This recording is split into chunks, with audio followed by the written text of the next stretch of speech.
All right, welcome, Chef Jonathan. Thank you so much. Thank you for sitting coming. down with us. Yeah, no problem.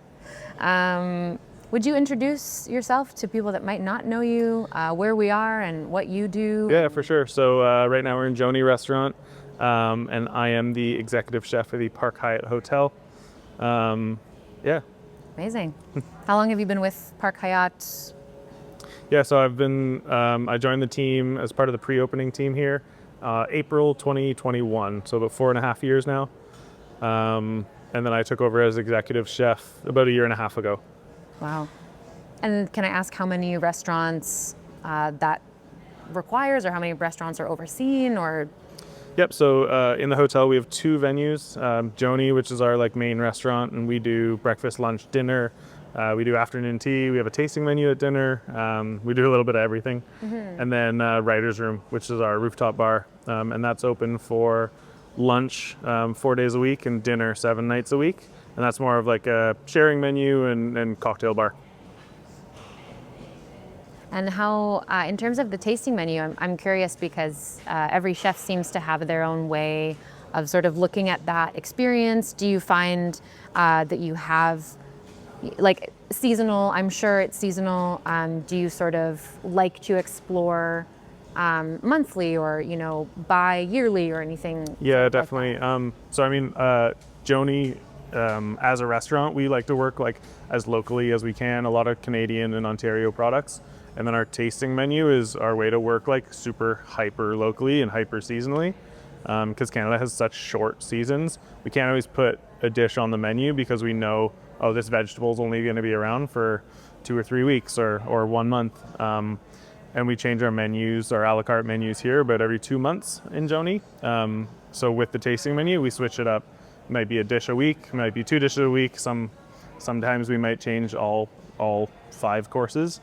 And so year round, we have a 5-course tasting menu. But then in the spring and summer, because we have so many more vegetables, we like to showcase those as well. So we actually do an extended chef's menu as well, which is 8 courses. And I say 8 and 5, but we're not very good at counting. There's so many extras that come along in our tasting menu. We don't count the amuse-bouche, we don't count the bread and the broth, and we do a lot of extra courses. I see. Little surprises along the way, I guess. Yeah, no, I mean, I think that's definitely, in my limited experience, where that comes from. Yeah. That is, the purpose of such a menu. Yeah. Is to sort of allow. Yeah, and we like to keep it blind. So we will show the menu to the guests if they really want to see it. But we always tell them the best way to do it is blindly. Just let us cook for you. Let us know if you don't like anything, if you have any allergies, and we'll definitely stay away from those things. But other than that, trust us, and then we'll make sure you have a good time with no choices. That's amazing. Yeah. Can I ask you, then it's a kind of a bit of a good segue, I suppose. What brought you into this business? What magic? Cooking in general? Yeah. Honestly, I started cooking just as a job. I used to skateboard a lot when I was younger, and I started getting pretty good at skateboarding, which means I was breaking a lot of skateboards more often as the obstacles got bigger and bigger. And I needed more money, so I started dishwashing, and it's honestly just one of those things the sandwich cook called in sick today. John, you're up. get on the stove, and started cooking, and I just loved it. I loved the organized chaos of the kitchen and the camaraderie and I don't know, just all the people that hospitality brought was so cool and so fun, and everybody this hospitality, everybody in the industry is generally pretty hospitable, just nice people. It's always nice crowds. Nice. I loved it, so I stuck with it. 20 years later, and I'm still here. Yeah, that's so good to hear, because I think the team is so important in every aspect of our existence as social beings, but particularly in a kitchen, it's integral. Yeah.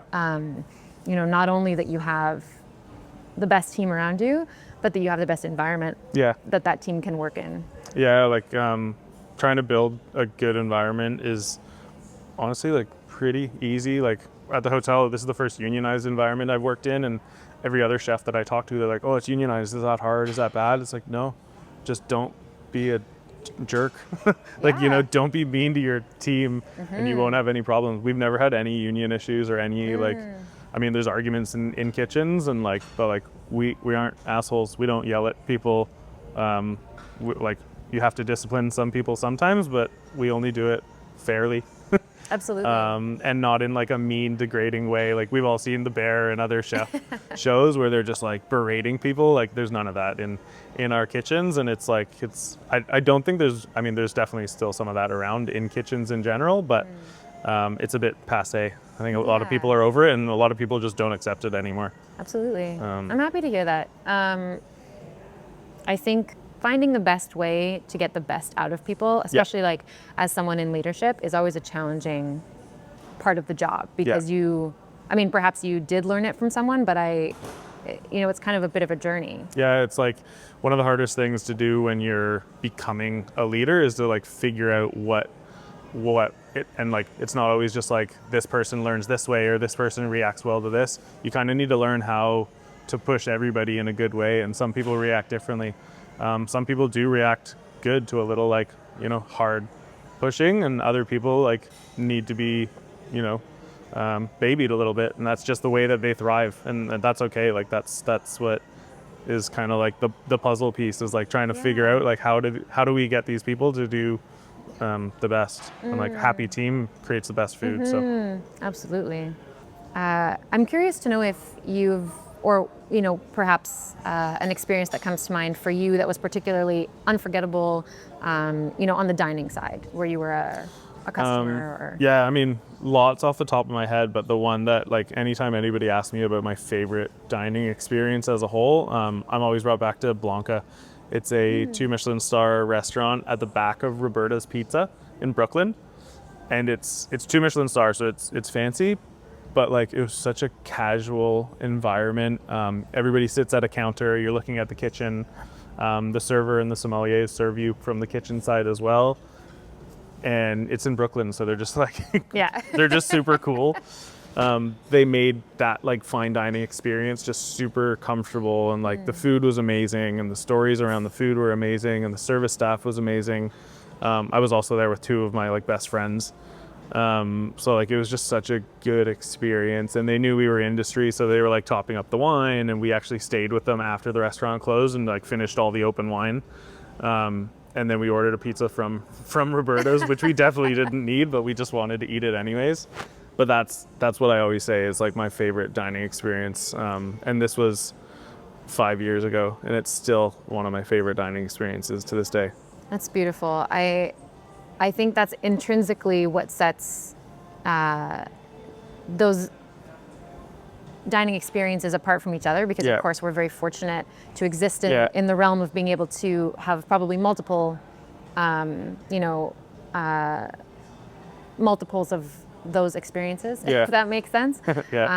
But yeah, it is always hospitality that will pull one kind of out of the deck. And like I said, it's like just the experience as a whole. Like there can be good food, but if you don't have everything else, like good company and good service, like I'm sure it'll be still good, but not as memorable, I guess. Everything that night was just so perfect. Like the hospitality, the food, the friends, like it was so much fun. Seamless, and like non-pretentious fine dining. It was great. Totally. So good. I'm curious as well. We talked a little bit about seasonal ingredients. Do you have any international ingredients that you're particularly inspired by that you use?